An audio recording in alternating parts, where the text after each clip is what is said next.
already confirmed 5 of President Trump's exceptional cabinet nominees: Secretary of State Marco Rubio, Defense Secretary Pete Hegseth, CIA Director John Ratcliffe, Homeland Security Secretary Kristi Noem, and Treasury Secretary Scott Bessent.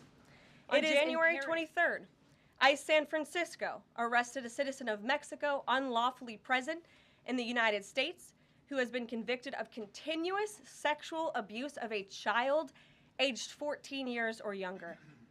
ICE St. Paul has arrested a citizen of Honduras who was convicted of 4th-degree criminal sexual conduct with a minor. ICE Buffalo arrested a citizen of Ecuador who has been convicted of rape. ICE Boston arrested a citizen of the Dominican Republic who has a criminal conviction for 2nd-degree murder. This criminal was convicted of murder for beating his pregnant wife to death in front of her 5-year-old son. And ICE St. Paul also arrested a citizen of Mexico who was convicted of possessing pornographic material of a minor on a work computer. We're also opening up this briefing room to new media voices who produce news-related content and whose outlet is not already represented by one of the seats in this room. We welcome independent journalists, podcasters, social media influencers, and content creators to apply for credentials to cover this White House. And before I turn to questions, I do have news directly from the President of the United States that was just shared with me in the Oval Office. From President Trump directly, an update on the New Jersey drones. After research and study, the drones that were flying over New Jersey in large numbers were authorized to be flown by the FAA for research and various other reasons.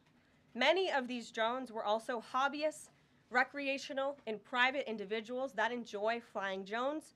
In time, it got worse due to curiosity. This was not the enemy.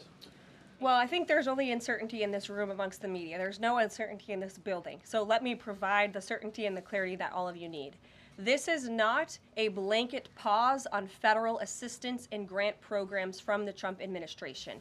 Individual assistance, that includes, I'm not naming everything that's included, but just to give you a few examples, Social Security benefits, Medicare benefits, food stamps, welfare benefits, assistance that is going directly to individuals will not be impacted by this pause. And I want to make that very clear to any Americans who are watching at home who may be a little bit confused about some of the media reporting. Again, this past 4 years, we've seen the Biden administration spend money like drunken sailors. It's a big reason we've had an inflation crisis in this country, and it's incumbent upon this administration to make sure, again, that every penny is being accounted for honestly.